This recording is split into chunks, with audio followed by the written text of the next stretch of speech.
গল্পতরু চ্যানেলে আপনাদের সাথে আছি আমি রাজ। পড়ছি এরিক মারিয়া রেমার্কের উপন্যাস All Quiet on the Western Front. পড়ছি এর পঞ্চম পর্ব। রাস্তায় ট্রাম গাড়ির শব্দে দুবার আমি চমকে উঠি।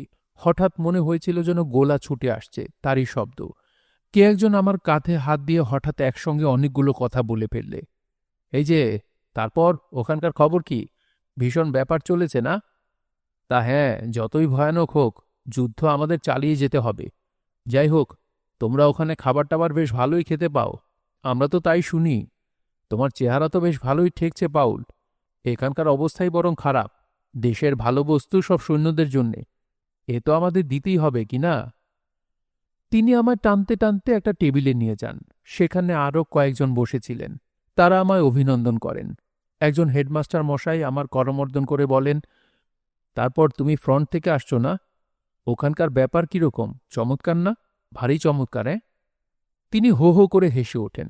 বলেন, তা আমি বেশ জানি। আগে ব্যাংকেকো কটাকে ফরাসিদের বেশ করে শিক্ষা দিয়ে দাও, তবে তো বুঝি। চুরুট খাও নাকি? এইটে খেয়ে দেখো। দুর্ভাগ্যবশত চুরুটটা গ্রহণ করতে আমাকে আরও খানিক্ষণ বসতে হলো। আর তারা সবাই আমার জন্য এত আগ্রহ দেখাতে লাগলেন যে আপত্তি জানানো অসম্ভব হলো। যাই হোক, আমি যত জোরে পারি প্রাণপণে ধোঁয়া ছাড়তে লাগলুম। কোথাকার কতখানি জায়গা আমাদের দেশের অন্তর্ভুক্ত করা হবে এই নিয়ে তারা তর্ক শুরু করলেন। হেডমাস্টার মশাই চান সারা বেলজিয়ামটা ফ্রান্সের কয়লার খনিগুলো আর রাশিয়ার একটা চাকলা।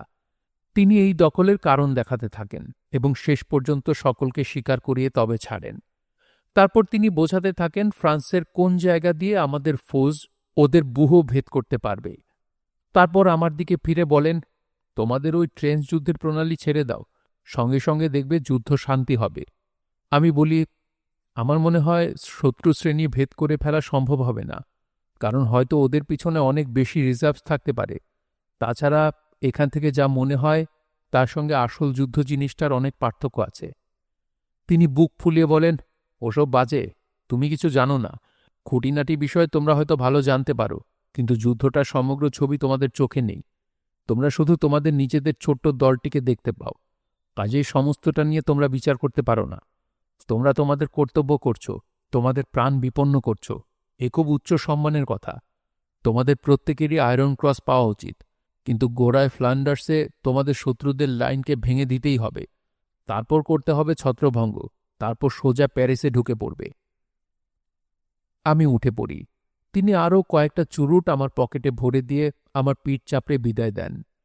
ছুটিটা যে এরকমভাবে কাটাতে হবে তা আমি ভাবিনি। আমি একলা থাকতে চাই, যাতে কেউ এসে আমায় বিরক্ত না করে। সবাই সে একই কথা জানতে চায়, যুদ্ধটা চমৎকার চলছে না যুদ্ধটা বড় বিশ্রী চলছে। ওরা আমার সঙ্গে বড় বেশি কথা কয়। ওদের উৎকণ্ঠা, ওদের বাসনা, ওদের লক্ষ্য আমি উপলব্ধি করতে পারি না। যখন আমি ওদের ঘরে, ওদের আপিসে, ওদের কর্মের মধ্যে ওদের নিয়ত দেখতে পাই, ওদের জীবনের প্রতি আমার ভারী একটা আকর্ষণ হয়। মনে হয় আমিও এখানে লড়াই ভুলে বসে থাকি, কিন্তু একটা বিতৃষ্ণাও জাগে। মনে হয় এত সংকীর্ণতা, এত ক্ষুদ্রতা কি করে মানুষের জীবনকে পূর্ণ করতে পারে। ফ্রন্টে যখন গোলার টুকরো সনসন করে ছুটছে, আকাশে তারাবাজি ফুটছে, বর্ষাতির চাদরে ঝুলিয়ে আহতদের নিয়ে আসা হচ্ছে, কমরেডরা ট্রেঞ্চের মধ্যে গুড়ি বেড়ে বসে আছে, ওরা কেমন করে এখানে বসে বসে এরকমভাবে দিন কাটায়? আমার ঘরে আমার টেবিলের পেছনে একটি খয়েরি চামড়া মরা চেয়ারের উপর আমি বসে আছি। দেয়ালের গায়ে অসংখ্য ছবি, যেগুলো আমি একসময় নানা খবরের কাগজ থেকে কেটে বার করতুম। তাদের মাঝে মাঝে যখন যা কিছু ছবি আঁকা পোস্টকার্ড পেয়েছি তাও রয়েছে। ঘরের কোণে একখানা ছোট্ট স্টোভ। দেয়ালের গায়ে আমার বই রাখার তাক। যুদ্ধে যাবার আগে এই ঘরে আমি থাকতুম। ছেলে পড়িয়ে আমি যে টাকা পেতুম তাই দিয়ে অল্পে অল্পে এই বইগুলো আমি কিনেছি। তার মধ্যে অনেক সেকেন্ড হ্যান্ড বইও কিনেছিলুম। কতগুলো বই অবশ্য আমার অসৎ উপায়ে সংগ্রহ করতে হয়েছে। কারো কাছ থেকে ধার করে পড়তে এনে আমার সেগুলো এত ভালো লেগে গেছে যে আর ফিরিয়ে দিইনি। একটা তাকে স্কুলের পড়ার বইগুলো ঠাসা, এগুলো অযত্নে রয়েছে। অনেক ঘাঁটাঘোটা হয়েছে, মাঝে মাঝে পাতাও ছিঁড়ে নেওয়া হয়েছে। এই তাকের তলাটা পত্রিকায়, খবরের কাগজে, চিঠিপত্রে আর হিজিবিজি ড্রয়িং স্কেচ ইত্যাদিতে ভর্তি। আমি ভাবি যে পুরনো দিনের মধ্যে ফিরে যাই আরেকবার, সেই আগেকার দিনগুলো, অতীতকালটা এখনো যেন এই ঘরের দেয়ালগুলোর মধ্যে আটকা পড়ে রয়েছে মনে হয়। হাত পা ছড়িয়ে বেশ আরাম করে আমি চেয়ারটায় বসলুম। জানলাটা খোলা রয়েছে, তার মধ্য দিয়ে দেখতে পাচ্ছি আমার সেই চিরদিনের চেনা রাস্তাটি, যেটা চূড়োওয়ালা গির্জার কাছে গিয়ে শেষ হয়েছে। টেবিলের উপর আমার কলম, বড় একটা কড়ির কাগজ চাপা, কালির দোয়াত। সমস্তই আগেকার মতো রয়েছে, কিছুই বদলায়নি। বেঁচে থাকি তো যুদ্ধের পরে ভালোই ভালোই ফিরে এলে ঠিক আজ যেমন দেখছি এমনই সেদিনও দেখব ঠিক এমনই ভাবেই এই ঘরে বসে আছি। মনটা চঞ্চল হয়ে ওঠে, কিন্তু এরকমটা হওয়া আমার পক্ষে ঠিক নয়। আমি উত্তেজনা চাই নে। আমি চাই আবার সেই সুগভীর শান্তি, বইয়ের মধ্যে নিজেকে ডুবিয়ে দিতে চাই। আমার মনে পড়ল একবার কেমেরিখের মায়ের সঙ্গে দেখা করা উচিত। মিট্রেল স্টাডের সঙ্গেও এখানকার সেনা ব্যারাকে একবার দেখা করা যেতে পারে। জানলার বাইরে তাকিয়ে দেখি রাস্তা ছাড়িয়ে পিছনে দূরে পাহাড়ের শ্রেণী ঝাপসা হয়ে আসছে। তারপর সে দৃশ্য মুছে গিয়ে যেন দেখতে থাকি এক পরিষ্কার শরতের দিনে কার্ট আলবার্টের সঙ্গে বসে খোসাশুদ্ধ আলু পুড়িয়ে খাচ্ছি। কিন্তু এই চিন্তাতেও আমার দরকার নেই। আমি চাই এই ঘর যেন কথা কয়ে ওঠে, এই ঘর যেন আমাকে অধিকার করে নেয়। বইগুলো সারি সারি সাজানো আছে, যেমন গুছিয়ে রেখেছিলুম সেইভাবেই। আমি তাদের মিনতি করে বলতে থাকি, আমাকে আবার তোমরা গ্রহণ করো, আমার সঙ্গে কথা কও। তোমরা আমার বাল্যের জীবন, তোমাদের কোনো বালাই নেই, তোমরা সুন্দর, আমাকে আবার তোমাদের মধ্যে ডেকে নাও। আমি বসে থাকি। আমার মনের মধ্যে আগেকার নানা কথা ছায়ার মতো ভেসে বেড়াতে থাকে। আমার অস্থিরতা বেড়ে ওঠে। হঠাৎ একটা বিষম অপরিচয়ের ভাব মনে জাগে। একটা বই তুলে নিয়ে পড়বার জন্যে তার পাতা উল্টোতে থাকি। সেটাকে রেখে দিয়ে আরেকটা নিই। এটার মধ্যে এ পাতায় ও পাতায় আমার হাতের পেন্সিলের দাগ দেওয়া রয়েছে। সেগুলোকে দেখি আর পাতা উল্টাই। তারপর নতুন বই নিই। দেখতে দেখতে আমার পাশে একরাশ বই জমা হয়ে যায়। আরও বইয়ের পর বই, পত্রিকার পর পত্রিকা, কাগজ, চিঠিপত্র তারই উপর রাশীকৃত হয়ে ওঠে। আমি নির্বাক হয়ে সেখানে দাঁড়িয়ে থাকি, যেন বিচারকের সামনে দাঁড়িয়েছি। সমস্ত উদ্যম চলে গেছে। অক্ষরের পর অক্ষর, বাক্যের পর বাক্য আমি তাদের মর্ম গ্রহণ করতে পারিনি। আস্তে আস্তে আমি বইগুলোকে তাকে নিজের জায়গায় তুলে রাখি, তার নয়। তারপর ধীরে ধীরে ঘর থেকে বেরিয়ে যাই। আমার বন্ধু মিট্রেল স্টাড শুনেছিলাম এখানকার সেনা ব্যারাকে আছে। আমি তার সঙ্গে দেখা করতে গেলুম। মিট্রেল স্টাড আমায় এমন একটা খবর দিলে যে সেই মুহূর্তে আমি চমকে উঠি। সে বলে যে আমাদের কন্ট্রাক্ট মাস্টারমশাইকে দেশরক্ষী ফৌজের দলে ভর্তি করে নিয়েছে। সে দুটো ভালো চুরুট বার করে বলে, ভেবে দেখো, হাসপাতাল থেকে এখানে এসেই প্রথম দেখা তার সঙ্গে। সে আমার দিকে তার থাবা বাড়িয়ে বললে, কি মিট্রেল স্টাড, কেমন আছো?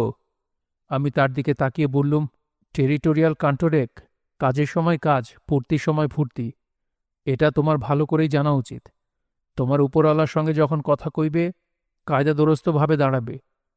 আহ, তখন যদি তার মুখটা দেখতে! সে আরেকবার ভাব করবার চেষ্টা করলে। আমি আরেক দাবড়ি দিলুম। তখন সে তার প্রধান অস্ত্র বার করলে। আমায় খুব গোপনে জিজ্ঞেস করলে, তোমার জন্যে যাতে একটা বিশেষ পরীক্ষা বসানো যেতে পারে, তার জন্যে আমাদের দিয়ে তুমি চেষ্টা করতে চাও কি? আমি শুনে ভীষণ চটে গেলুম। চটে গিয়ে তাকে আরেকটা কথা মনে করিয়ে দিলুম। বললুম, টেরিটোরিয়াল কন্ট্রাক্ট, 2 বছর আগে তুমি আমাদের যুদ্ধের খাতায় নাম লেখাবার জন্য উপদেশ দিয়েছিলে। আমাদের মধ্যে একজন ছিল যার নাম ইউসেফ বেম। সে নাম লেখাতে চায়নি। তুমি যদি তাকে খুঁচিয়ে না পাঠাতে, সে 3 মাস বেশি বাঁচতে পারত। কারণ তুমি বক্তৃতা দেবার 3 মাস পরে তবে জনসাধারণের মধ্যে যুদ্ধে যাওয়ার নিয়ম সরকার থেকে অবশ্য কর্তব্য করা হয়েছিল। তুমি না খোঁচালে 3 মাসে বেশি বাঁচতে পারত। এখন যাও, ডিসমিস। পরে তোমায় আরও কিছু বলবো। আমাদের হাওয়াদের ময়দানে যাই। কোম্পানির সকলে জড়ো হয়েছে। মিট্রেল স্টাড তাদের সহজভাবে দাঁড়াতে বলে পর্যবেক্ষণ করে। কান্টরেককে দেখে আমার হাসি চেপে রাখা দায় হয়ে ওঠে। তার গায়ে একটা ফিকে নীল খাটো কোটটা, তার হাতার পিঠে বড় বড় দুটো তালি। ওভারকোটটা একটা দৈত্যের গায়ের মাপের। কালো রঙের ক্ষয়ে যাওয়া পাজামা অত্যন্ত খাটো। বুর্জোরা পুরনো, অত্যন্ত কড়া। তার উপর পায়ে বেজায় ঢিলে হয়েছে। এরই অনুপাতে টুপিটা খুব ছোট। সমস্ত দেখলে সত্যি দয়া হয়। মিট্রেল স্টাড তার সামনে দাঁড়িয়ে বললে, টেরিটোরিয়াল কন্ট্রাক্ট, তোমার ওই বোতামগুলোকে কি তুমি বলতে চাও চকচকে? তুমি দেখছি কোনোদিন কিছু শিখবে না। একেবারে অনুপযুক্ত কান্টরেক, একেবারে অনুপযুক্ত। আমি আহ্লাদে একেবারে ফেটে পড়লুম। কান্টরেক স্কুলে মিট্রেল স্টার্টকে ঠিক ওই রকম করে শাসন করত। একেবারে অনুপযুক্ত মিট্রেল স্টার্ট, একেবারে অনুপযুক্ত। মিট্রেল স্টার্ট তাকে তিরস্কার করে চলল। বোর্ডশেরের দিকে চেয়ে দেখো দেখি, ওর কাছে শেখো। নিজের চোখকে বিশ্বাস করা আমার অসম্ভব হয়ে ওঠে। আমাদের স্কুলের হরকরা বোর্ডশেরও সেখানে রয়েছে। সে বোর্ডশের হল আদর্শ। কান্টরেক্ট আমার দিকে তাকিয়ে দেখে, যেন আমায় পেয়ে গিলে খায়। কিন্তু আমি যেন তাকে চিনতেই পারছি না, এমন ভালো মানুষটির মতো তার দিকে চেয়ে থাকি। এই মাস্টারটি যখন তার ডেস্কের পিছনে বসে পেন্সিল উঁচিয়ে কেবল আমাদের ভুল আবিষ্কার করতেন, তখন কি ভয়ে ভয়ে তার সামনে গিয়ে আমাদের দাঁড়াতে হতো। সে তো মাত্র 2 বছর আগেকার কথা। এখন তিনি টেরিটোরিয়াল কান্টরেক্ট। তার বক্তৃতা থেমে গেছে। সোজা হয়ে দাঁড়াতে পারেন না। আকশির মতো বাহু, ময়লা বোতাম, হাস্যকর পোশাক, একেবারে তালপাতার সেপাই বনে গেছেন। মিট্রেল স্টাডের কাছে কান্টরেক্ট এর চেয়ে ভালো ব্যবহার কখনোই আশা করতে পারে না, কারণ সে মিট্রেল স্টাডের প্রমোশন একবার বন্ধ করেছিল। আর ফ্রন্টে ফিরে যাবার আগে মিট্রেল স্টাডের পক্ষে এমন সোনার সুযোগ ছেড়ে দেওয়া মস্ত বোকামি হবে। এমন সৌভাগ্য যদি হাতে পাওয়া যায় তো এরপরে মরেও সুখ আছে। মিট্রেল স্টাড তাদের হামাগুড়ি দেওয়ার ব্যায়াম শুরু করালো। কুনুই আর হাঁটুর উপর ভর দিয়ে বন্দুক ঘাড়ে কান্টরেক্ট তার হাস্যকর ভঙ্গি নিয়ে আমাদের সামনে বালির উপর হামাগুড়ি দিতে থাকে। সে ঘন ঘন নিঃশ্বাস ফেলে হাঁপিয়ে উঠছে। মিট্রেল স্টাড স্কুলমাস্টার কান্টরেকেরই মুখের কথা দিয়ে কান্টরেককে উৎসাহিত করতে লাগল। টেরিটোরিয়াল কান্টরেক, অনেক পুণ্যে আমরা এই মহান যুগে জন্মেছি। আমাদের উচিত অন্তত একবারের জন্যে বিদ্বেষ ভুলে গিয়ে নম্র হতে শেখা। কান্টরেক ঘেমে উঠে তার দাঁতে বেঁধা একটা কুটো থু করে ফেলে দেয়। মিট্রেল স্টাড ভৎসনার সুরে বলে, আর এই ছোটখাটো বিষয় নিয়ে আমাদের মহান কর্মক্ষেত্রের কথা যেন কোনোদিনই ভুলে না যায় টেরিটোরিয়াল কান্টরেক। ছুটিটা আর কিছু নয়, একটুখানি অবকাশ, যেটা ফুরিয়ে গেলে পর সব কিছু আরও খারাপ লাগে। এখন থেকে ছাড়াছাড়ির ভাবনা মনের মধ্যে উকিঝুঁকি দিচ্ছে। মা নীরবে আমাকে লক্ষ্য করছেন। আমি জানি তিনি দিন গুনছেন। প্রতিদিনই সকালে তাকে নিয়মান দেখি। তিনি রোজই গোনেন। একটা দিন চলে গেল। তিনি আমার তল্পিতল্পা সরিয়ে রেখে দিয়েছেন, যাতে সেগুলো চোখে পড়ে বিদায় দিনের কথা মনে না আসে। ছুটি ফুরোবার 4 দিন মাত্র বাকি আছে। এইবার কেমেরিখের মায়ের সঙ্গে একবার দেখা করা উচিত। সে আমি লিখে জানাতে পারব না। কাঁদতে কাঁদতে তিনি আমায় কেবল ঝাঁকুনি দেন আর বলতে থাকেন, সে যদি মরে গেছে তাহলে তুমি কেন বেঁচে আছো? আমাকে চোখের জলে ভাসিয়ে দিয়ে বলেন, তুমি তবে সেখানে কি করতেছিলে বাছা? তারপর একটা চেয়ারে বসে পড়ে বলেন, তুমি তাকে দেখেছিলে? সেই সময় তাকে দেখেছিলে কেমন করে সে মারা গেল? আমি তাকে বললুম যে তার হৃৎপিণ্ডের মধ্যে দিয়ে গুলি চলে গিয়ে মুহূর্তের মধ্যে সে মারা পড়ে। তিনি আমার দিকে তাকান। আমার উপর সন্দেহ হয়। বলেন, মিছে কথা বলছ। আমি জানি। আমি মনে মনে অনুভব করেছি কি ভীষণ কষ্ট পেয়ে সে মারা গেছে। আমি রাত্রে তার গলা শুনেছি। তার যন্ত্রণা আমার প্রাণে এসে লেগেছে। সত্যি কথা বলো, আমি জানতে চাই। আমি সত্যি কথা জানতে চাই। আমি বলি, না, আমি তার পাশেই ছিলুম। সে সঙ্গে সঙ্গে মারা যায়। তিনি মিনতি করতে থাকেন। বলো আমায়, আমাকে বলতেই হবে। আমি জানি তুমি আমায় সান্ত্বনা দিতে চাও, কিন্তু দেখছ না, তুমি সত্যি কথা চেপে রেখে আমায় কষ্ট দিচ্ছ বেশি।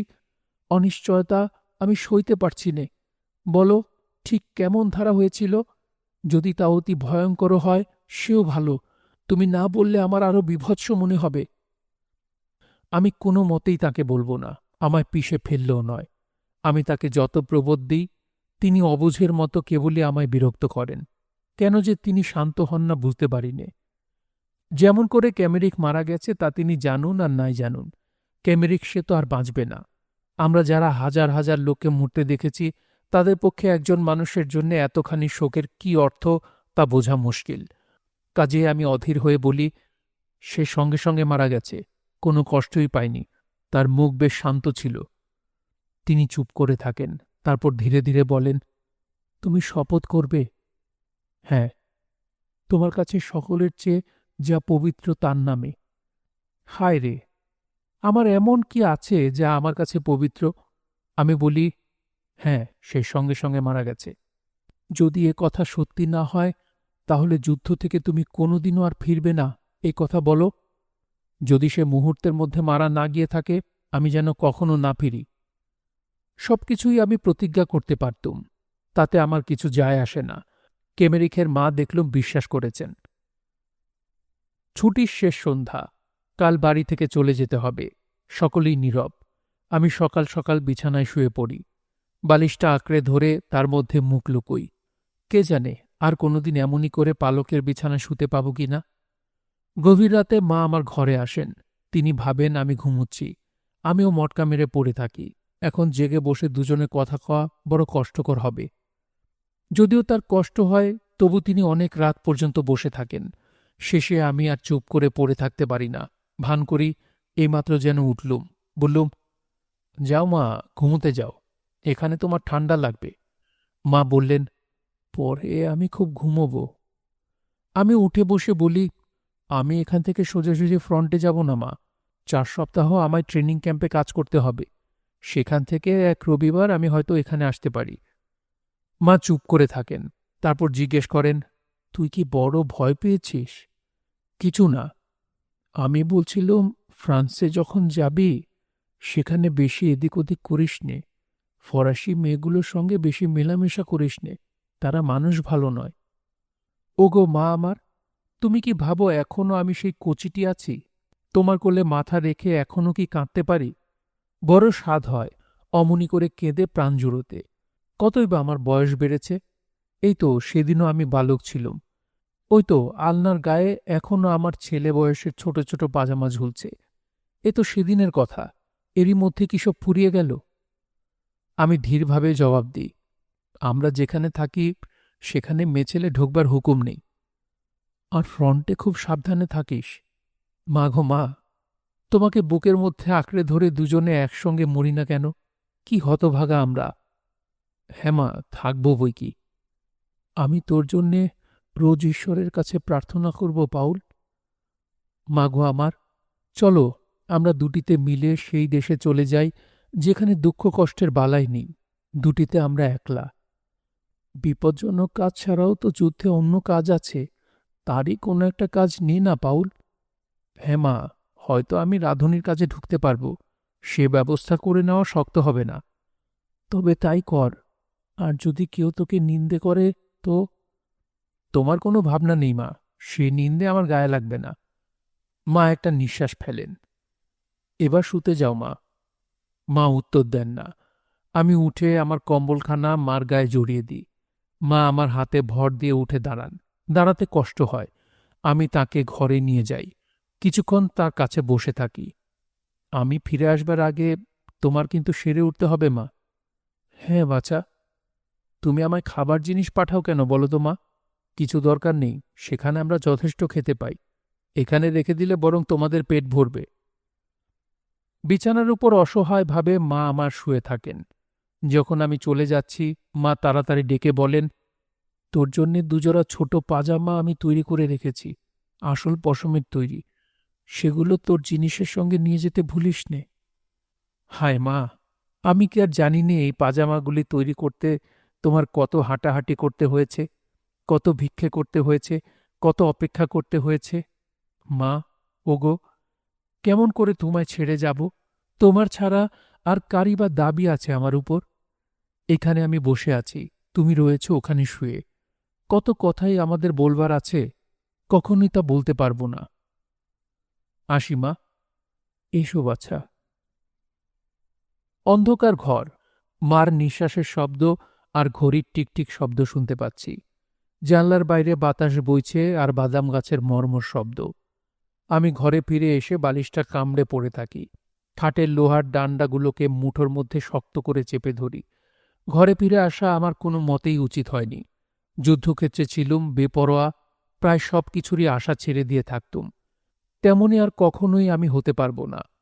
আমি ছিলুম সৈনিক, এখন নিজের কাছে, মার কাছে, সবকিছুর কাছে একটা অনন্ত যন্ত্রণার পাত্র হয়েছি। ছুটি নিয়ে আসা আমার কখনোই উচিত হয়নি। তেপান্তরের মাঠে ক্যাম্প। জায়গাটা আমার আগে থেকেই জানা ছিল। এইখানে হিমেলস্টোসের কাছে ইয়ার্ডেন তরিবৎ শিক্ষা পেয়েছিল। এখন সেখানে কাউকে আমি জানি না। সব অদল বদল হয়ে গেছে। প্রতিদিন বাধা দস্তুরে কাজ বাজিয়ে চলি। সন্ধ্যাবেলা সাধারণত আমি সৈনিকদের আড্ডা ঘরে হাজির হই। সেখানে টেবিলের উপর খবরের কাগজ পড়ে থাকে। আমি কিন্তু সেগুলো পড়ি না। একটা পিয়ানো আছে, সেটা বাজাতে আমার খুব ভালো লাগে। সেনা ব্যারাকের ঠিক পাশেই ধরা পড়া রাশিয়ান সৈনিকদের গারদখানা। আমাদের আর তাদের মাঝখানে কেবল একটা কাঁটাতারের বেড়া। বন্দীরা প্রায় বেড়া ডিঙিয়ে আমাদের কাছে চলে আসে। তাদের দাড়ি গোফালা জোয়ান গোছের চেহারা, মুখে একমুখ দাড়ি। তবু তাদের দেখে মনে হয় যেন ভারী ভীরু। তারা আমাদের ক্যাম্পের চারদিকে ঘুরে ঘুরে আস্তা করে টিনের গামলাগুলো খুঁটে বেড়ায়। কি যে তারা সেখানে পায় তা সবারই জানা। আমরা খেতে পাই খুবই কম। শালগমের এক আধ টুকরো, আধোয়া মূলোর ডাঁটি, বাসি আলু, আর যখন পাতলা জলের মতো ভাতের সুরার মধ্যে কয়েক কচি গরুর মাংসের আঁশ ভাসতে থাকে, আমরা মনে করি কি রাজভোগী পেলুম। কিছুই পড়ে থাকে না। যদি কেউ কোনো কারণে নিজের ভাগ না খায়, তার অংশ নেবার জন্যে গণ্ডা গণ্ডা লোক সদা সর্বদাই মজুদ থাকে। হাতায় করে হাঁড়ির মধ্যে থেকে যে জিনিসগুলো কোনো মতেই ওঠে না, সেগুলোই এটোর গামলায় ফেলে দেওয়া হয়। তার সঙ্গে হয়তো কখনো আর সব জঞ্জালের সঙ্গে দৈকোচো শালগম, একটু বাসি রুটির টুকরো উঠে আসে। এই এটো ফেলা গামলার চারপাশে বন্দীরা ঝুঁকে থাকে। যা পায় তাই তারা খুঁটে নেয়। আমাদের এই শত্রুদের যে এমনভাবে আবদ্ধ করে রাখা হয়েছে, এটা দেখতে কেমন আশ্চর্য লাগে। এদের চাষিদের মতো সাদাসিধে চেহারা, চওড়া কপাল, মোটা নাক, চাকাপানা মুখ, চেটালো হাত আর ঘন চুল। এদের শস্য মোড়ানো, শস্য কাটানো, আপেল কুড়ানোর কাজে দেওয়া উচিত।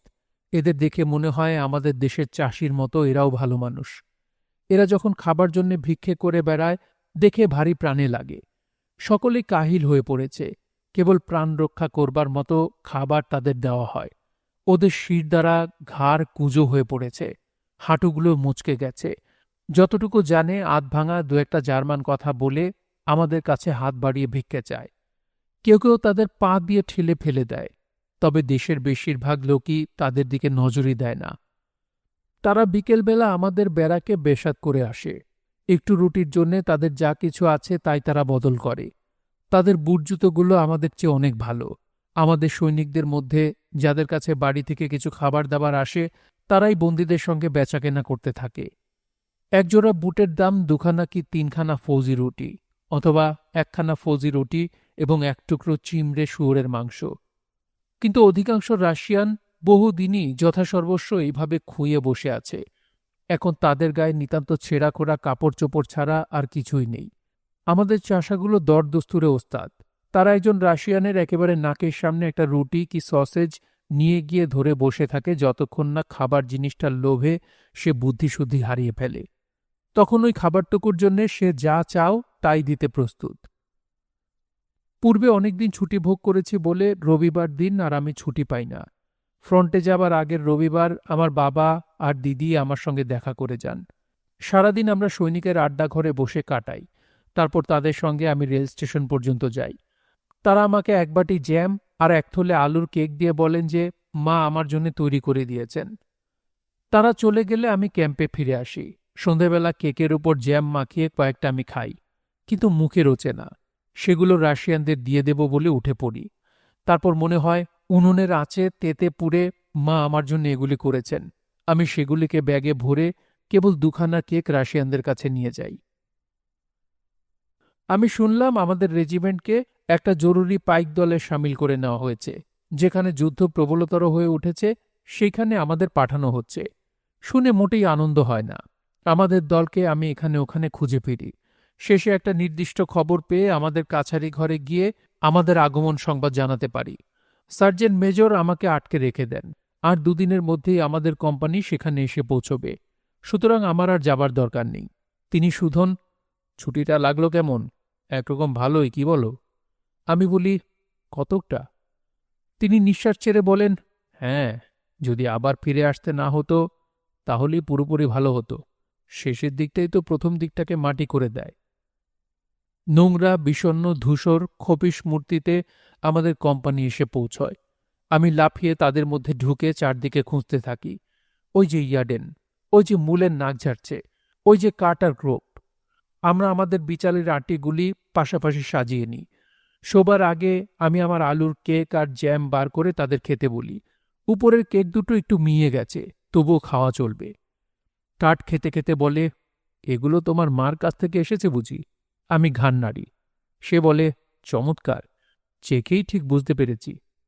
আমার যেন কান্না আসে, নিজেকে যেন আর সামলাতে পারিনি। এটা অনভ্যাসের ফল।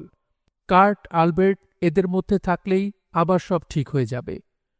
ক্রোপ ফিসফিস করে বলে, তোমাদের ভাগ্য ভালো, শুনতে পাচ্ছি আমরা রাশিয়ায় যাব। রাশিয়া? সেখানে তো খুব বেশি যুদ্ধ হচ্ছে না। বহুদূর থেকে ফ্রন্টের গর্জন আসে, কুটিরের দেওয়াল কেঁপে ওঠে। কদিন ধরে খুব সাজ সরঞ্জাম, আসবাবপত্র, মাচা ঘষা, ঝাড়াঝোড়া চলেছে। যা কিছু ছেঁড়া খোড়া আছে তার বদলে নতুন জিনিস দেওয়া হচ্ছে। একটা গুজব শুনছি শান্তি স্থাপন হবে, কিন্তু অন্য গুজবটাই খুব সম্ভব সত্যি। আমরা নাকি রাশিয়া যাচ্ছি। কিন্তু রাশিয়া যাচ্ছি তো এইসব নতুন জিনিস আমাদের দেবার দরকার কি? অবশেষে খবরটা প্রকাশ হয়, সম্রাট কাইজার আমাদের দেখবার জন্য আসছেন। সেই জন্যে অফিসারদের চটক ভেঙেছে। ৮ দিন ধরে এত কসরত, এত কুচকাওয়াজ হয় যে মনে হয় আমরা যেন শহরের ক্যাম্পে রয়েছি। সকলেই খিটখিটে হয়ে ওঠে। এইসব আমাদের ভালো লাগে না। অবশেষে সময় উপস্থিত হয়। আমরা আড়ষ্ট হয়ে দাঁড়াই। কাইজার দেখা দেন। তিনি কেমন দেখতে এটা জানবার মস্ত একটা কৌতূহল ছিল। তিনি আমাদের লাইনের সামনে দিয়ে যখন চলে গেলেন, আমি তো দেখে হতাশ হই। ছবি দেখে আমার ধারণা হয়েছিল তিনি আরও বড়, আরও জোয়ান চেহারার মানুষ হবেন। তাছাড়া গলার আওয়াজ হবে বজ্র গম্ভীর। তিনি লোহার ক্রুশ বিলি করেন, এর ওর সঙ্গে ২-৪টা কথা বলেন। তারপর আমরা কুচ করে চলে যাই। পরে আমাদের এই নিয়ে আলোচনা হয়। ইয়ার্ডেন বলে, তাহলে ইনিই হচ্ছেন সবার বড়? যে যেখানে আছে সকলেই এর সামনে আড়ষ্ট হয়ে দাঁড়াতে হবে। তারপর একটু ভেবে বলে, সেনাপতি হিন্ডেনবুর্গ তো, তাকেও তো আড়ষ্ট হয়ে দাঁড়াতে হবে। কার্ট বলে, নিশ্চয়ই। ইয়ার্ডেনের কথা তখনও শেষ হয়নি। সে আবার একটু ভেবে বলে, সম্রাটের সামনে একজন রাজাকেও সোজা হয়ে দাঁড়াতে হয় তো। আমাদের কেউ ঠিক করে বলতে পারে না, কিন্তু আমাদের মনে হয় যে তা নয়। দুজনেই উপরওয়ালা, সুতরাং আমাদের মতো এরকম আড়ষ্ট হয়ে দাঁড়াবার কোনো কড়াকড়ি নিয়ম না থাকারই কথা। কাঠ বলে, কি সব বাজে বকছ? আসল কথা হচ্ছে তোমাকে নিজেকে আড়ষ্ট হয়ে দাঁড়াতে হয়। দেখি ইয়ার্ডেনের মুখে আজ খই ফুটছে। সে বলে, দেখো, আমার মনে হচ্ছে আমরা যেভাবে মাঠ সারি, সম্রাট কাইজার বোধ হয় তেমনভাবে মাঠ সারেন না। কাঠ বলে, কাছাকে কাছা, কাছা দুগুণে গামছা। তোর বুদ্ধির গোড়ায় গুবরে পোকা লেগেছে। যাও বাবা, চট করে মাঠ সেরে বুদ্ধি পরিষ্কার করে এসো। ইয়ার্ডেন চলে যায়। আলবার্ট বলে, আমি জানতে চাই, যদি কাইজার বলতেন না, তাহলে এত বড় যুদ্ধটা হতো কিনা। আমি বলি, আমি বেশ ভালোই জানি তিনি গোড়া থেকে এর বিপক্ষে ছিলেন। বেশ, তার একলার কথা না হয় ছেড়েই দাও। যদি পৃথিবীর কোনো বিশেষ ২৫ কি ৩০ জনে বলতো না। আমি বলি, সেটা সম্ভব বটে, কিন্তু তাঁরা যে ভীষণভাবে বলেছিলেন যুদ্ধ হোক। ক্রোপ বলে চলে, ভাবতে গেলে ভারী অদ্ভুত ঠেকে। আমরা এখানে আমাদের পিতৃভূমিকে রক্ষা করছি, ফরাসিরা ওখানে ওদের পিতৃভূমিকে রক্ষা করছে। এখন কারা ঠিক কাজ করছে? আমি কিছুই না ভেবেই বলি, সম্ভবত দুদলই। আলবার্ট বলে, বেশ, দেখো, আমাদের দেশের প্রফেসর, পাদ্রী, খবরের কাগজ বলে আমরাই একমাত্র ঠিক কাজ করছি। আবার ফরাসিদের প্রফেসররা, পাদ্রীরা, খবরের কাগজওয়ালারা বলে তারাই ঠিক পথে চলেছে। এখন এর কি জবাব দাও? আমি বলি, তা জানি নে, কিন্তু যাই হোক, যুদ্ধ সে তো আর থামেনি, সে রয়েছেই, আর প্রতি মাসেই একের পর এক দেশ জড়িয়ে পড়ছে। ইয়ার্ডেন ফিরে আসে। এখনো তার মন চঞ্চল হয়ে আছে।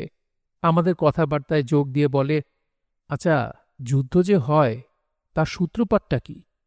আলবার্ট গুরুগম্ভীর ভাব দেখিয়ে বলে, যখন একটা দেশ অন্য দেশকে অপমান করে। ইয়ার্ডেন বোকার মতো ভাব দেখিয়ে বলে, দেশ? আমি বুঝতে পারছি না।